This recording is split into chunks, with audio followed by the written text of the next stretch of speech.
Ananta Vande Shirika Charanatrayam Gopijan Samayuktam Vrindavanam Manoram Shiguranga Nityananda Shadvaita Chandra Radha Shasti Gaur Bhaktivinoda.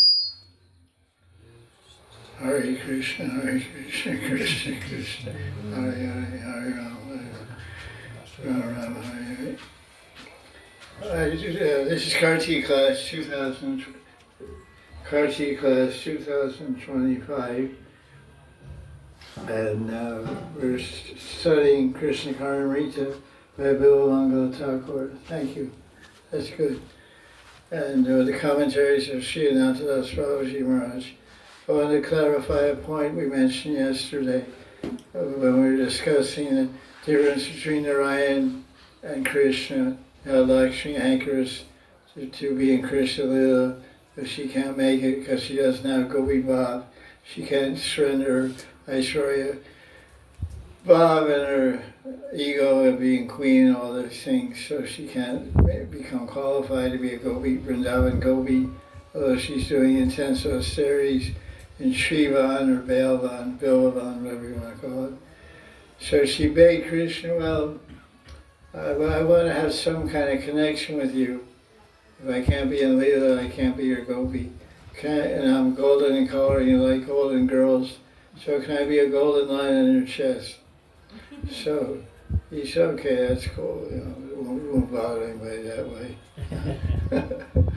And so what I was referring to is that sometimes she comes off his chest and enjoys with Krishna. Because I kind of know this book because I worked so hard on to produce it.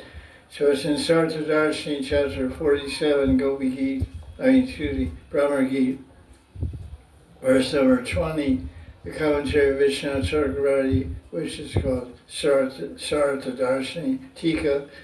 He says, quote, when Krishna is not consorting, or it means intimately enjoying, with other women, Lakshmi, aside from her form as a golden line, she gives Krishna pleasure by becoming a beautiful young woman. So that's what I said yesterday. I said I read it somewhere, some commentary, I couldn't quote it, where it's from. So today I'm citing where it's from. 10th Canto, chapter 47, verse number 20. Krishna says that she's a golden line, but she materializes as a beautiful woman. Now he doesn't give any details about when Krishna is not enjoying other women, but I was meditating on this idea, trying to understand how it all fits together. Because Krishna leaves Vrindavan, when he leaves Vrindavan, his golden line is still on his chest. Yeah. So I feel that he mixes with Lakshmi and enjoys a beautiful young form of Lakshmi Devi in Mathura Dwarka.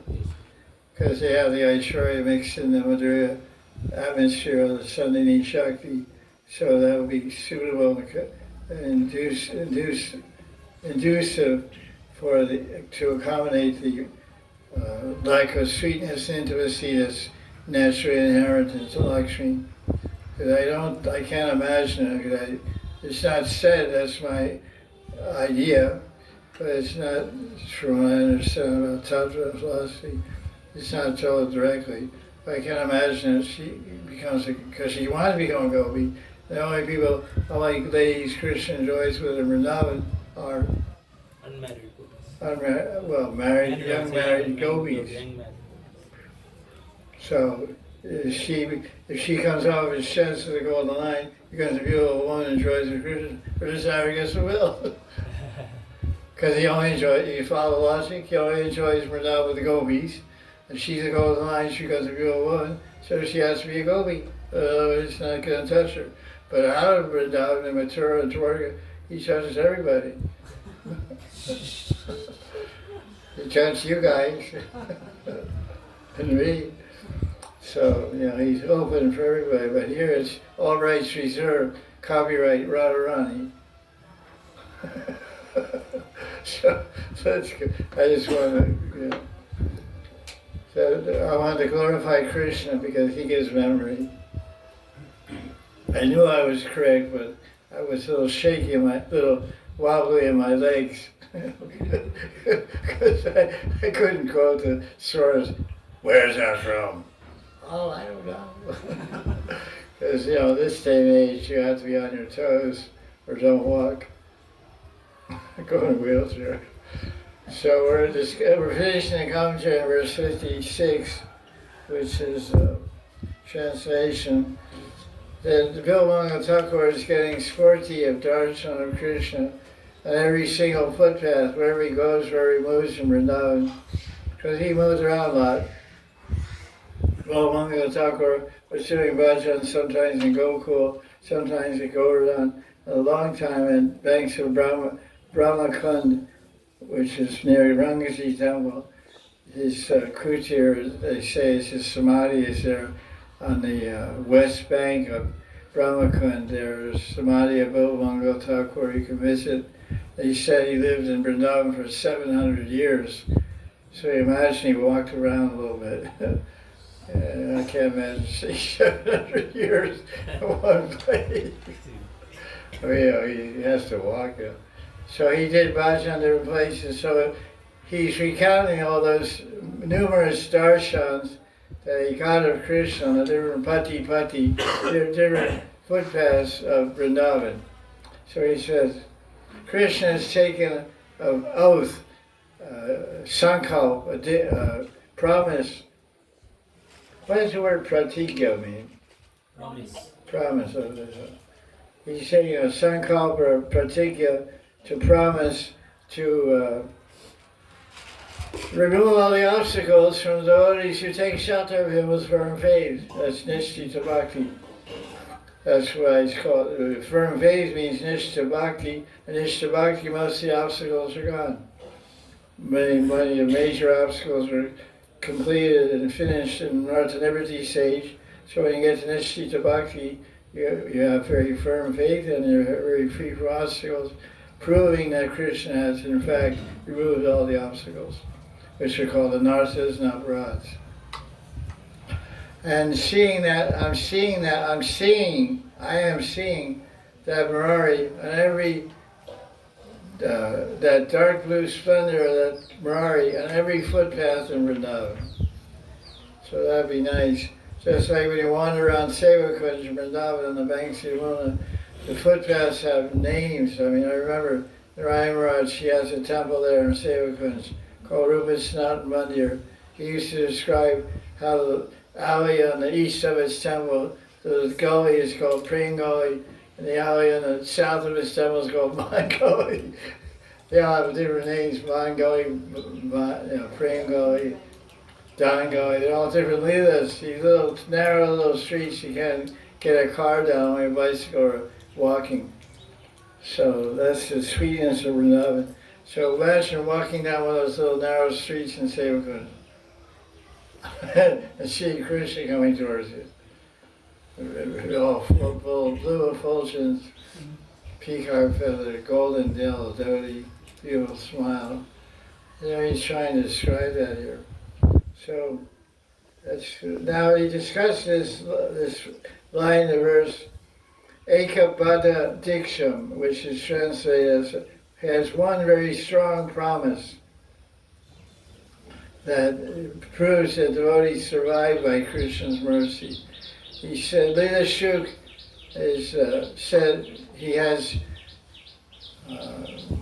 he believes and has experienced that Krishna's devotee never perishes. So I keep remembering this Diksha, which also means oath or promise, and I continue to survive. So devotees survive on the promise, just like how the gopis survived Krishna's absence from Vrindavan. Also, I'll return. Yeah, they were surviving on Ashabandha. Ashabandha means hope, because he said, I'll come back Parso. Parso means day after tomorrow. I'll come back in 2 days. So, but people from Mathura, promises don't work so good. That's what happened in Kurukshetra. Yeah. He did a promise from Radha, I'll come back in 2 days. He never came back, according to the Bhagavatam. Other Puranas say he came back after killing Dantavakra, but not the Srimad Bhagavatam. So he's good at breaking promises also. But we hope he doesn't break his promise to protect his devotee. Konteya Pratijani Name Bhakti Pranasiti. So the balance it weighs in how much devotion we have and how much we attract his mercy and promise and attention that he truly protects us and saves us, which most of us have had a lot of experience of by now. Krishna promises anyone takes shelter of my feet by saying, "Oh Krishna, I'm yours." I will always grant them shelter. This same phrase is spoken by every avatar of Bhagavan. You can read in Ramcharitamanas, also Ramayana, the same verses there in Sanskrit and Hindi, or whatever, Bhojpuri, whatever that language of what's called, Avadi Bhasha, the language of Ramcharitamanas by Sant Tulsidas. The same thing Ramchandra said. Anyone who today says, "Oh Ramchandra, I fully surrender myself to you. I promise I'll take care of them for the rest of their life." So Krishna is saying the same thing. So now the commentary of I guess it's Krishna's Kaviraj. He's continuing to say there's two types of surrendered devotees take shelter in Krishna. Sweet and selfish. There's sweet ones and selfish ones. They're both surrendered. Some are a little selfish and some are pervaded by sweetness. It's not the same as Ruchi Pradhan and Vichar Pradhan, but here's what he says.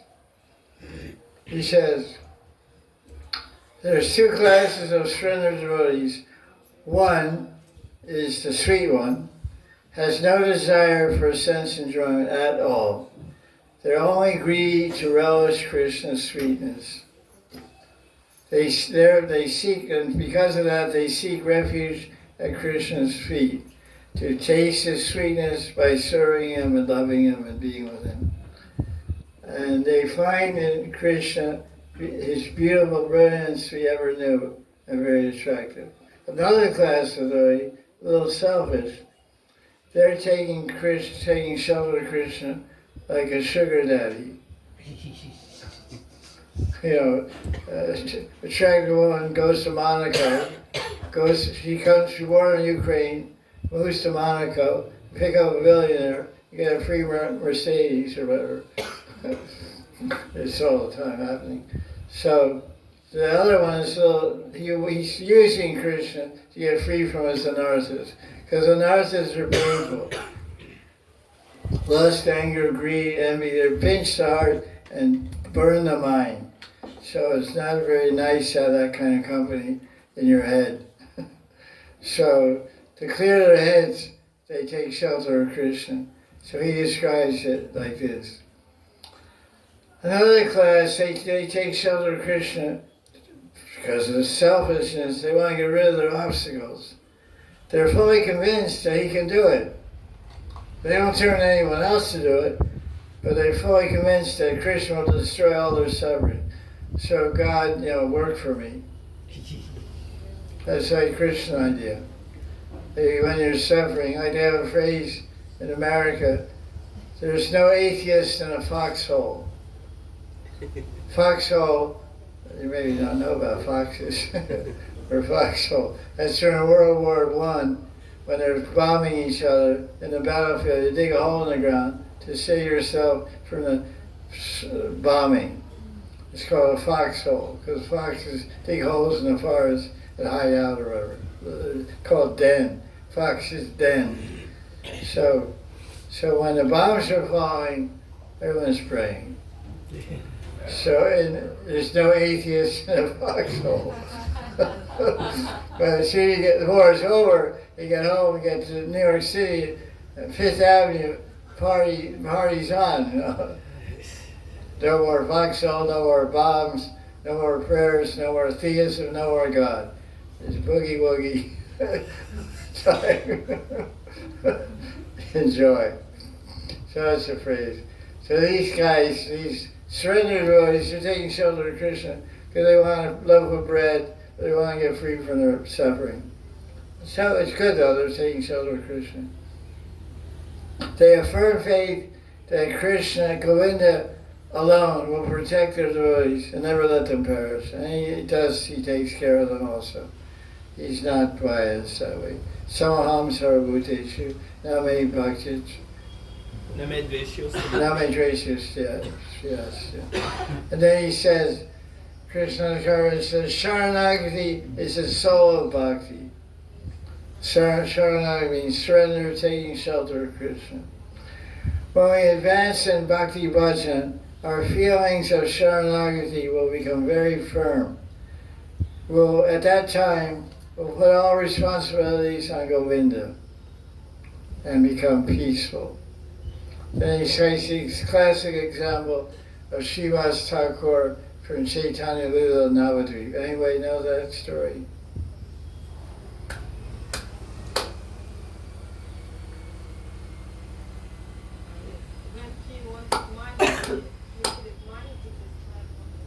What is it? Whenever he needs money, he just claps. Yeah, I like that. Yeah. You're right, basically you're right. You got the idea. So it goes like this. One day, Lord Chaitanya and I went to Shiva Sangam, which he did regularly every afternoon and evening practically. It was nearby his Mahaprabhu's Bhavan, his house of his father. And he met Shiva and he said, "You're always home. You don't go anywhere. You worship your Thakurji, you do Nam Sankirtan, you study Bhagavatam, you're always preaching to people and doing puja and yagyas and Harinam. And I never see you go work. You got a wife and kids, how you maintain your household?" "Oh, I don't have any problem with that. But how can you make money just staying home all the time?" So Shiva said, "I have an online business." No. Dead story, yes. Now he would say that. So he said, he replied, like most of us when Monday morning comes, "I don't feel like going to work." This is what he told us. "I don't feel like going to work. I don't feel like leaving my house." Lord said, "Well, then you have a large family. How do you support them?" He said, "Uberwala will take care of it." Uberwala. Uberwala means Bhagavan. He said, I have no problem. He'll take care of it. It's his job." So he said, whatever luck has in store for me, that's what I'll get. But I'm not making any endeavor." So the Lord said, "What is this? A lazy bum? Did you hear Srila Prabhupada say, this temple is not for lazy fellows?" Prabhupada would say that statement, because everybody's in Second Avenue in New York and maybe everybody would eat lunch and just sleep in the temple all afternoon. Prabhupada would go to his room and work on translation and everything. Everybody's just sleeping, not cleaning, not doing anything. So Prabhupada made a comment, a meeting that night. He said, "This temple's not for lazy fellows, not lazy guys, bombs out to do some sailor, just eating, and it's coming 7 o'clock at night and chant Hare Krishna." I think that's what we gotta do. They were really kicked back. You see early movies, those guys, they all have long hair, they're all side. There's Garga movie, he's laying on, he's 8%, everybody's lying on the floor, and the plate's in front of him. Prasad plays and the guy's filming him. It's a movie. Second Avenue. They say, "So how is the life of a drug?" "Oh, it's a cool life, man. we take Prasad, and he got long hair like this. It's an easy life. You have to come to Krishna." Prabhupada's buying the food. Prabhupada's cooking it. Prabhupada's eating them. You're not doing anything. So Brahma got a little disturbed and said, this temple is not for lazy fellows. So Lord Chaitanya chastised Shiva, said, what is this? He said, how that doesn't make sense. How if you don't get money, what will you do? He said, no problem. I simply clap my hands 3 times. 1, 2, 3. What does that do? Is some kind of Tai Chi exercise or something? Yeah, for your meridians, balance your meridians. He said, this is my decision. I'm clapping 3 times because it means I will fast for 3 days. And if nothing comes out of 3 days, I took a vow, I will drown myself in the Ganga. So Lord Sachidananda heard that, he roared like a lion. Hankar. What did he say, Srivas? I will never let you fast for lack of food. Even someday Lakshmi becomes a beggar. Lakshmi Bikari. She has to go door to door and beg with a begging bowl in hand. You will never face poverty. In the future, I'll speak a verse to confirm this. Ananya Sindhya Toba, Yeshana Bhaiva, Yoga Shama. Then Mahaprabhu said, because Mahaprabhu Lila, so Gita is already going to happen. Whoever serves me with a single mind and meditates on me, I'll provide all the necessities, carrying them on my head. If one doesn't approach anyone to fulfill their needs and only meditates on me, I will give them everything. One time, Indra Das, in a temple in 1987 in Vrindavan, or 87, 88, early days. I was living in the temple from 87 to 89. And I went to Radha, and he took a vow to not eat anything, whatever came to him. But he told everyone he knew. So everybody was, the room next to him, with all the singers on it, he's cooking their own kitchen and whatnot. So every day people were bringing you food. And so it was like, what kind of vow is this? I said, I'm not going to cook, I'm not going to make any difference, get food. I'll take a vow, like, what do they call it, jata, steak, python vow. Ajagaravriti. Ajagaravriti. A vow like a python just lies on the ground, you know. It opens his mouth and the rat goes around. He gets something to eat. So he took that vow, not going to eat anything. That's something comes to me. So everybody's not going to. I got some history. I had some rotis at work. It was a really joke. He was very amazing. But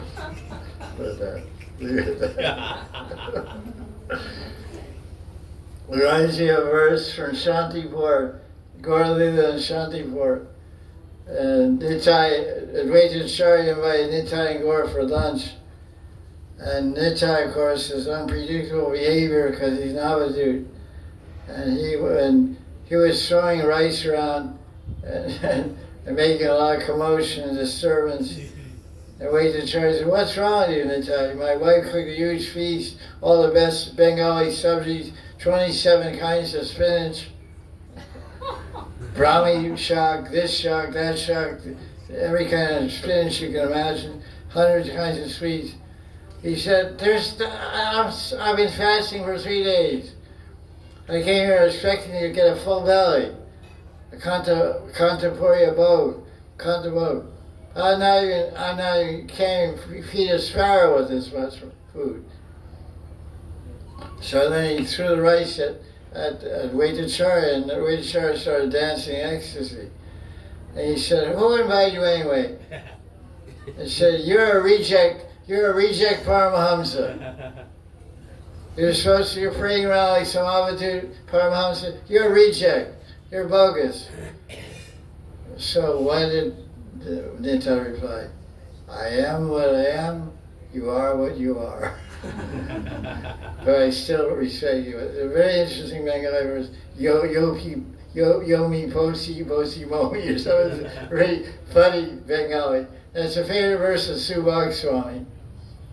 Because he's a very eccentric guy. He was long ago, I don't know now.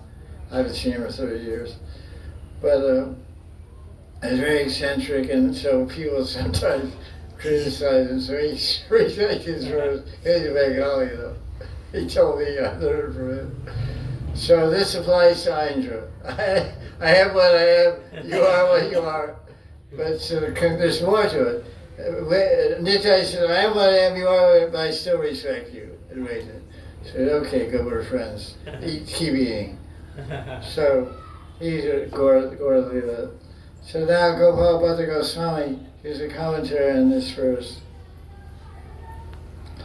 It says that the youthful beauty of Krishna is so rare, even the great devatas cannot see it. Yet, Leela Shuka seeing him, Murari, playing and acting naughtily on the pathways of Vrindavan. So Chaitanya Das writes, he said that Leela Shuka got a sudden sporty of Krishna. So he's speaking this verse, like, I see him.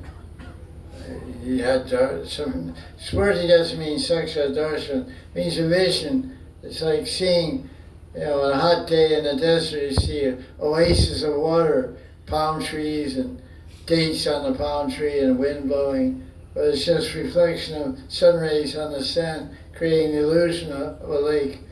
So the sporty is like, it looks real, like you can jump in the water and eat the dates, like you can touch Krishna, but it's just a vision.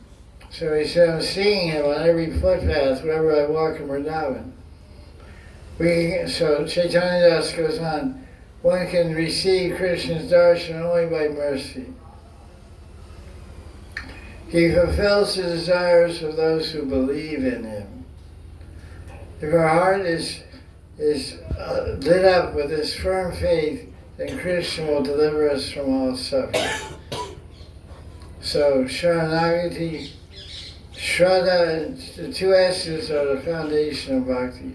Shraddha and Sharanagati, faith and taking shelter. So now we have verse 57.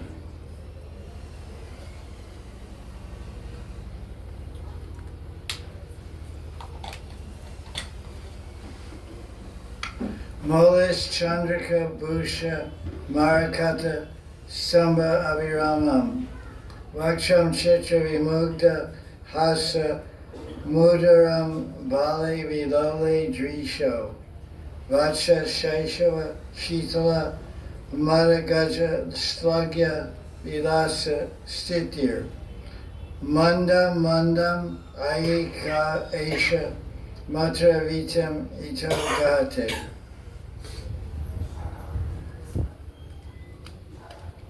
This young boy has a beautiful form, very lustrous, beautiful form. His feet are like clusters of lotus flowers. His hands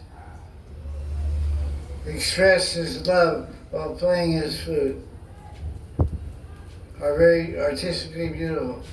His arms diffuse a flood of sweetness. And his arms are the object of desire's fulfillment for the doe-eyed milkmaids. In other words, with those arms, Krishna embraces the gopis and fulfills their desires for love.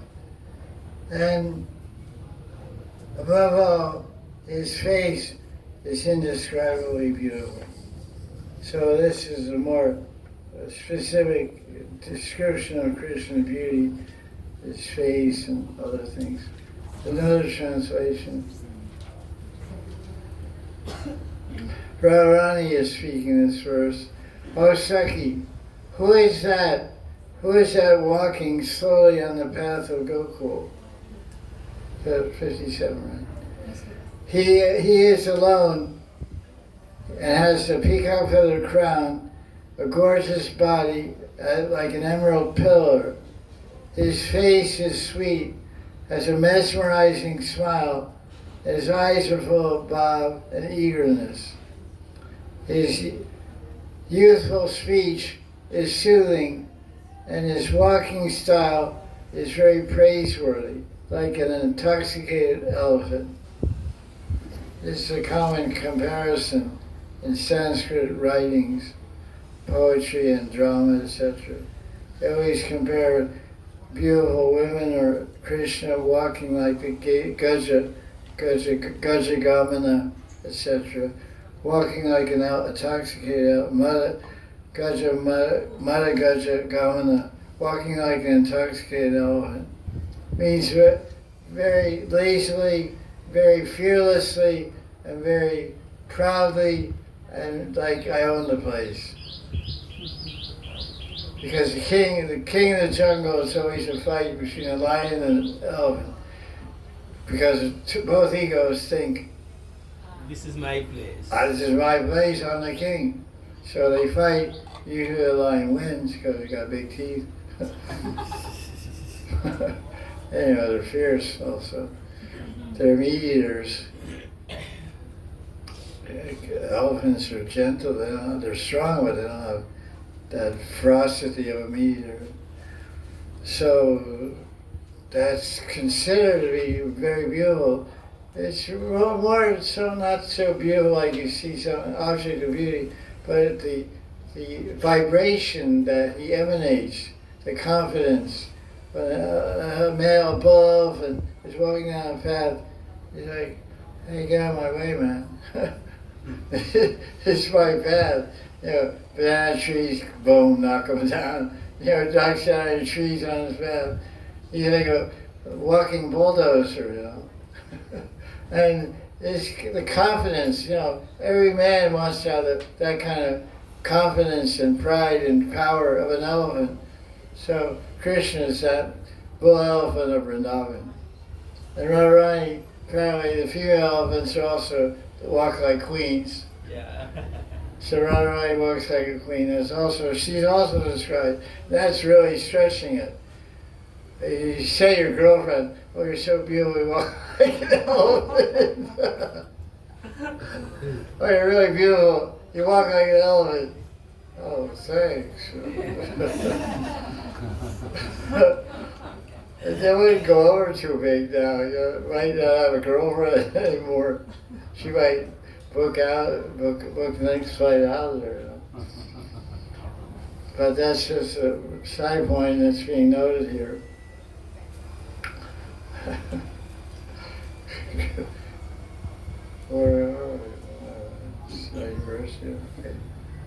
So Krishna's Kaviraj says that this verse is describing Radharani waiting at a kunja and seeing Krishna walking on the footpath and looking like she described.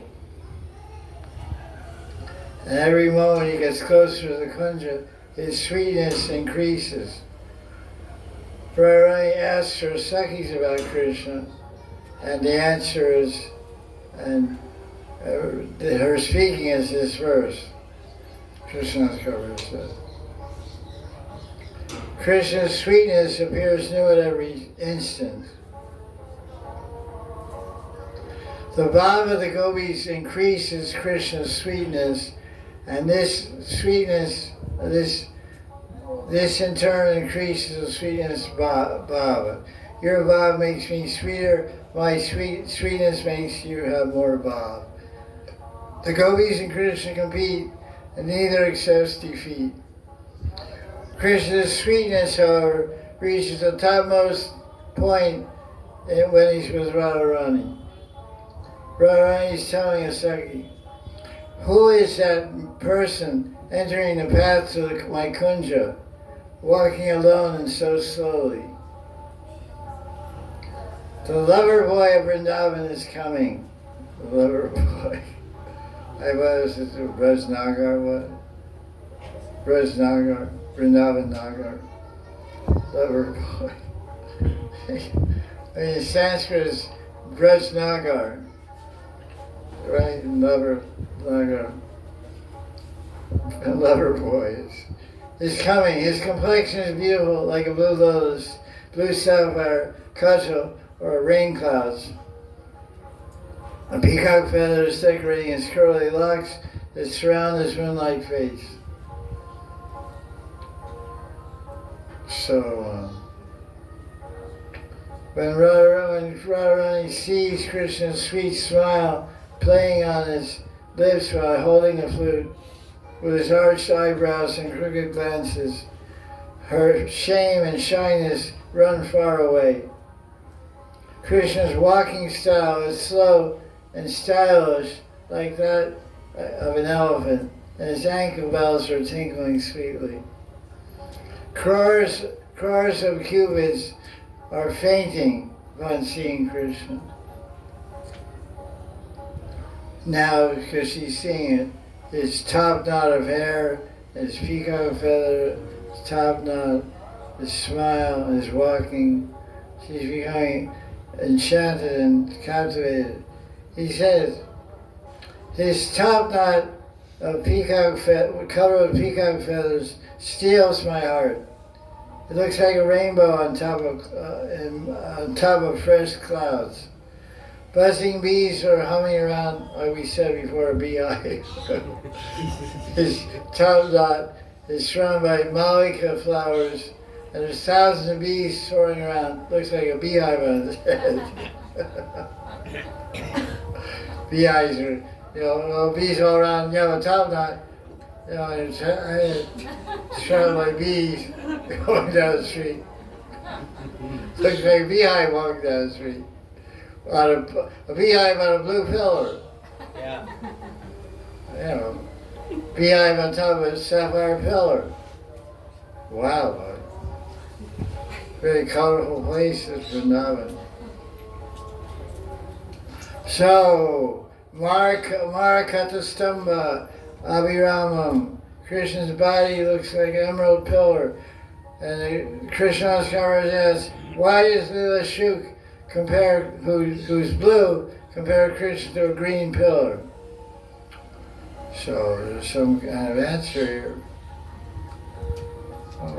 Okay, you can imagine what it is. Radharani's golden complexion makes Krishna look green color when they mix together. Krishna's effulgence makes Radharani look a little green also. There's different types of gold. Gold comes in copper color, there's reddish gold, gold comes in whitish gold color, there's also bluish gold, there's also reddish gold, and there's also greenish gold. They have different tints because gold is a mixture of different metals. So there's more copper, it looks more green. So different metals comprise gold, actually. So they give different colors. I have some rich people from Delhi who used to visit me and show me the golden ornaments. And I should notice there are different colors, so I inquired and they told me that. It's like that. Most people are happy with anything. Most ladies will take any gold bangle. But maybe you're specifying green gold. Anyway, so that's what happens. Radharani's golden complexion mixes with Krishna's bluish complexion and it looks green. Krishna looks green and Radharani looks greenish golden. So now the next point the Acharya makes is how the darshan of Krishna affects Radharani's heart. First of all, when she sees his sparkling dark beauty, it pierces Krishna's heart. And she can't maintain her equilibrium anymore. And she wonders how many moons were squeezed to make that much nectar to make his face. They took 1,000 Chandra Grahans and put them in a blender and strained it and made Krishna's face out of it. That's the radiance, that lavanya, that beauty, that softness, that coolness, that refreshing look, that freshness, that soothing radiance of the full moon is Krishna Chandra's beautiful face. This is Radharani's describing. His lips are red like cherries. He's perpetually smiling. There's least we can have, we rest assured, it's not us. It's not, we eliminate ourselves from it. But we should understand there's one person in the universe who's always smiling. Krishna. Radha, yeah, you can see his teeth.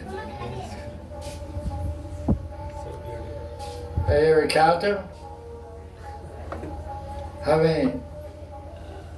4, 5. Yeah, I don't know, at least 4. Depends how much he smiles. 4 minimum teeth. When you're not there, when they close the curtains, the Radharani comes, more teeth are seen.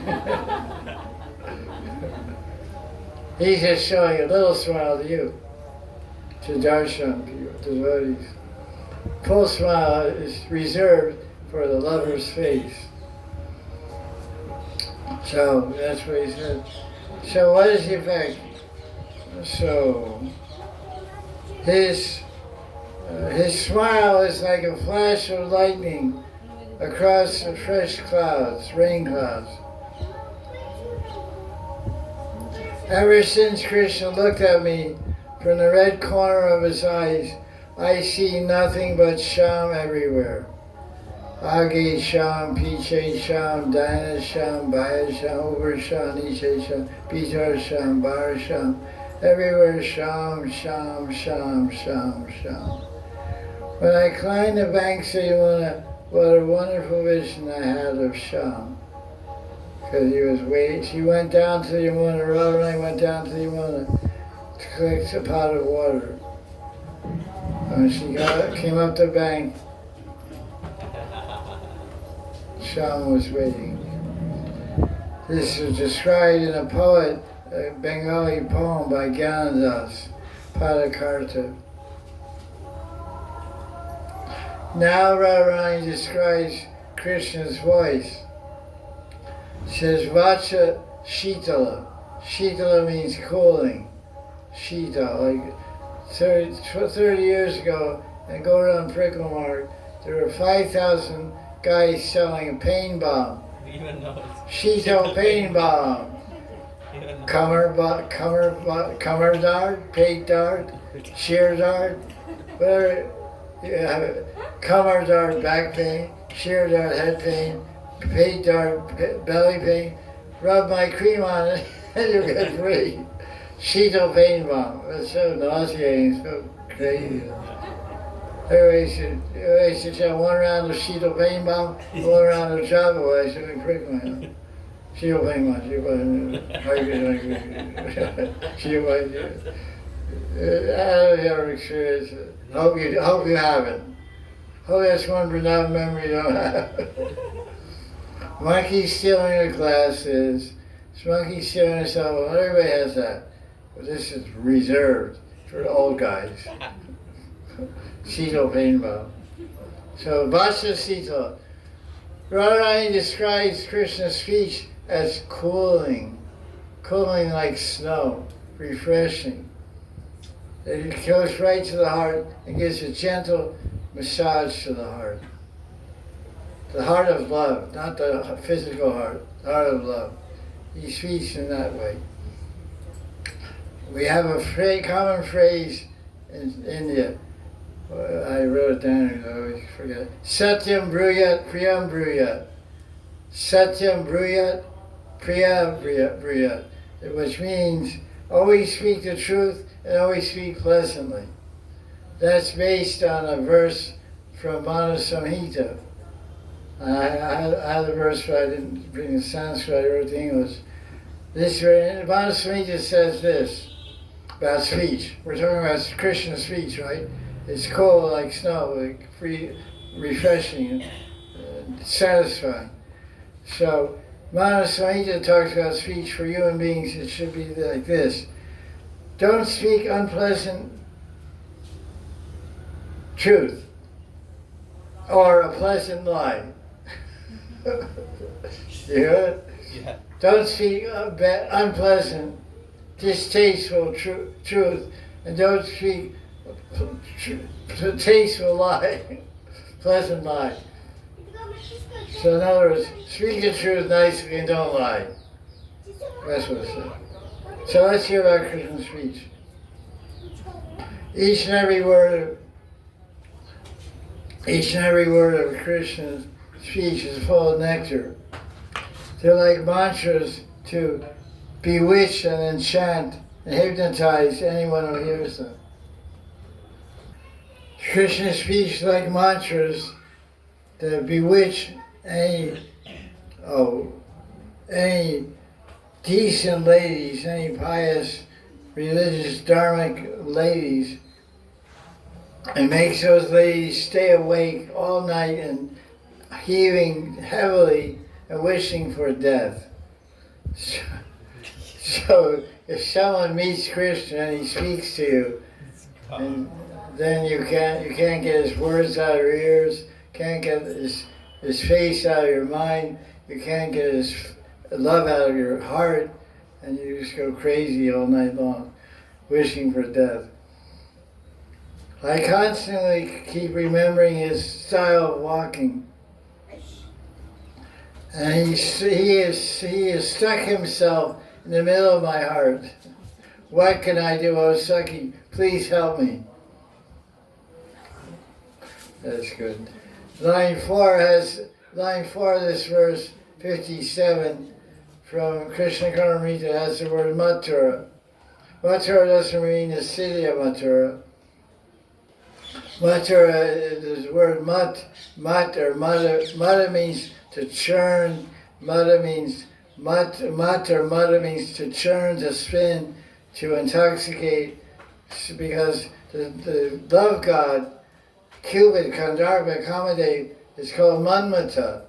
Man means mind, and mata means churn. He churns, he spins, he agitates the mind of every woman, every man in the universe with lusty desires. So he's called Manmata. So Mathura is a place, a province, or let's say a district, where everyone's churning yogurt into butter. For who? Krishna. Makan chur, Krishna. They're turning makan into yogurt, into yogurt into butter. So that place is called Mathura. But in this verse, it doesn't mean that. It means something else. And he explains. It means that it refers to Krishna, who is appearing on the footpaths and churning the minds of Radharani and all the gopis with his beauty and his flute playing. He agitates their hearts with his sweet speech, beautiful face and eyes, and amorous movements. So he's the original agitator. Manmata, it says in the Bhagavatam, where's that verse? It says in Rasvila Chatra Seksha Manmata. At the end of Rasila. And in 33. No, Gurudev. After Gopi Gita, the next chapter. Yeah, 32. Yeah, when he is appearing.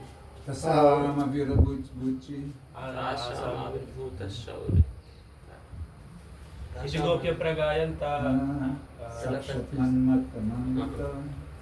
Tikopya Pragayanta. Pralapanta. Chitrada. Sauri Sakshat Manmata.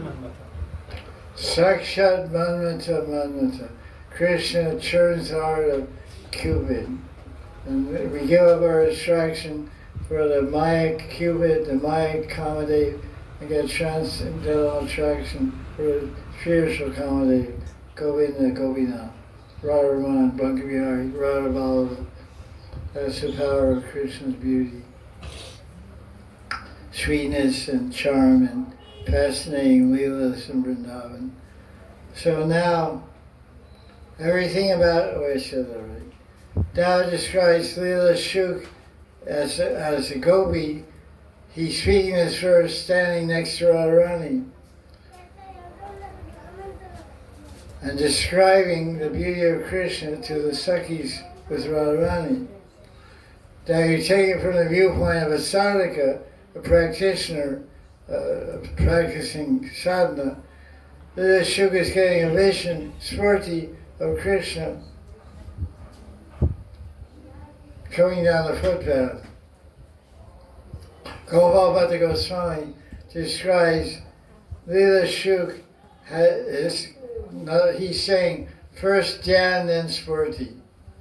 So Gopal Bhatta Goswami is saying the reason that Gauranga Thakur, Leela Shuk, is getting so many visions of Krishna, beauty, face, etc., Leelas, is because he's spending so much time every day doing Dhyan. Shrodam Kirtan Vishnu Smaranam. Smaranam means Dhyan. Roop Dhyan, Guna Dhyan, Leela Dhyan. Meditate on Krishna's qualities, form, and pastimes. He's doing it repeatedly, and then he gets to Spurti. That's described in Bhakti Rasamrita Sindhu. Atat Sri Krishna Namadi Nabhaved Grahmendra Seva Mukhe Jivado Swayam Evasvaratyada. It says that you chant the holy name of Krishna while meditating on the 19 marks on the bottom of Krishna's feet and the 19 marks on the bottom of Radharani's feet, where they are, what they represent, what they mean, what the significance of them. After some time of meditating on them and making a mental picture, you'll see a very deep vision of them wherever you go. So this is a result of repeated dhyan produces spurti.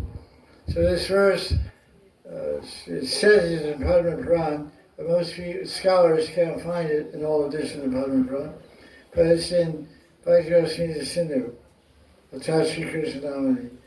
Swayam Evasvara, you get direct spurti, directly see Krishna by meditation, by seva. Seva is one form, meditation, one form of seva. There's 9 minutes of devotion. Hearing Krishna, the verse itself is specifically about doing nam bhajan. It says, begin seva mukhe jivado, chiefly mukhe, chiefly by seva, or seva beginning with the mouth. Mukhe means chief, mukhya, mukha means chief, or main, any main seva, including dhyan meditation, or if it was seva with the mouth, because it's talking about namadi. So the mouth begins to say it by chanting Hare Krishna mantra while meditating, because you can't just chant and not meditate. You have to chant and meditate on Krishna's form, qualities, and pastimes, and then you'll get a spurti. Wherever you meditate on, that's what you see. Don't meditate on anything, you'll see anything. Simple. But if you meditate that his name is Krishna, you'll see Krishna. So it works either way. But so Gopal Bhatta Goswami, he's describing, he got a spurti because he contemplated. It's a cause and effect sentence. He contemplated very deeply, and as a result he got a spurti. So as a result of having that spurti, he wrote this verse 57 to describe Krishna's sweetness, to share with all of us. So he's describing Krishna in a very loving manner. He has a vision of Krishna because of his deep love. Actually, Krishna, there's an interesting another explanation why Krishna is called Markata, why he's called green. This is what Gopal Bhatta Goswami gives us another idea here. Even without Radharani there, Krishna gets green because the golden ornaments on his body are mixing with his blue radiance of his body. Blue and gold make green. That's obvious art, law of art. Blue and yellow make green. So he has golden anklets and golden bracelets and golden necklaces. So the golden radiance mixes with the blue radiance of his Nila Kamala body color, dark blue, it makes green color. That's what he says. Markata. When he says his beautiful smile make his face feel like look like the embodiment of sweetness. His bodily movements, his walking style is more glorious than an intoxicated elephant's walking.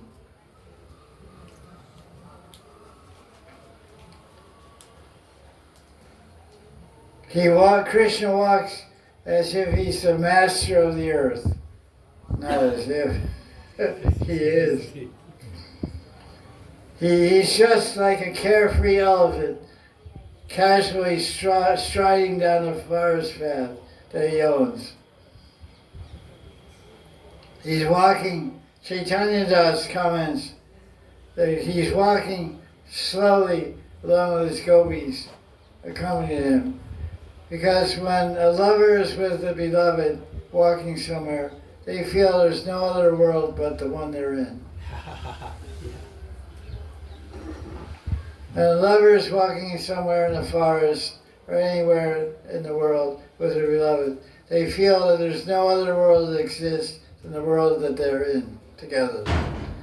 They're just talking to each other, looking, they don't know where they're going. They're like moving in a bubble of love, floating along the earth. Anyone who's been in love and had the experience will know what I mean. Jai Jai Sri Radhe. So tomorrow we'll do verse 58. Jai Sri Radhe. Yeah.